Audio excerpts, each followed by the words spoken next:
সোনারগাঁ পৌরসভার উদ্ভবগঞ্জ পানাম সড়ক দিয়ে কোম্পানির ভারী যানবাহন চলাচলের কারণে খান্দাখন্দে ভরে গেছে। এতে চলাচলের অযোগ্য হয়ে পড়েছে সড়কটি। আর বেহাল সড়কের কারণে ভোগান্তিতে পড়েছে হাজার হাজার মানুষ।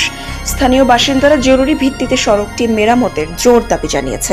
যারা পৌরসভা এই রাস্তাঘাট বা বর্তমান পৌরসভায় তার মেয়র নাই, তো ইউনো হচ্ছে এর দায়িত্বে। ইউনোর কোনো চিন্তা ভাবনাই নেই রাস্তা নিয়ে ওনার, সম্ভবত।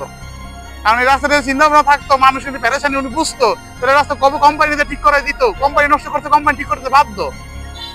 এই রাস্তা পৌরসভা তো নষ্ট করে না, পৌরসভার মানুষ নষ্ট করে না, নষ্ট করতে কোম্পানির মানুষ।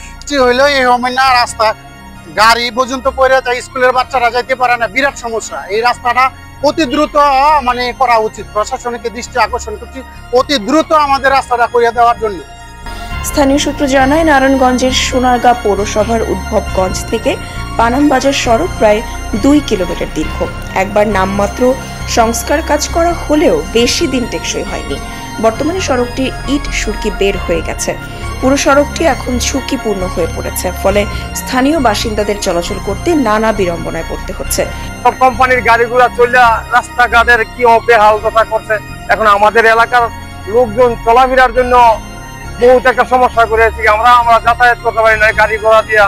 যে কোনো একটা অসুস্থ রুগী নিয়ে গেলে রাস্তায় আরো বিপদ হয়ে যায়, এখান থেকে যাতায়াত করা যায় না, চলতে অনেক সমস্যা হয়। আপনি চাক্কা চুক্কা লিক হয়ে যায়, মানুষের মাথা বাড়ি খায় গাড়িতে অনেক। আর রাস্তাঘাটের সমস্যা, রাস্তাঘাট ভাঙ্গা, রাস্তাঘাট যানজট, জায়জামেলা হয়, গাড়ি বেরোর জন্য সমস্যা হয়, রাস্তা ভাঙ্গা।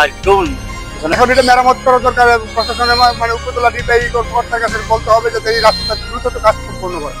সোনারগাঁ উপজেলা ভূমি অফিস, ইউএনও অফিস, পশু হাসপাতাল, উপজেলা স্বাস্থ্য কমপ্লেক্স, সোনারগাঁ খাদ্য গুদাম সহ গুরুত্বপূর্ণ অফিস আদালতে যাওয়ার জন্য হাজারো মানুষের চলাচলের একমাত্র রাস্তা এটি। একটু বৃষ্টি হলেই পানি জমে রাস্তাটি চলাচলের অযোগ্য হয়ে পড়ে।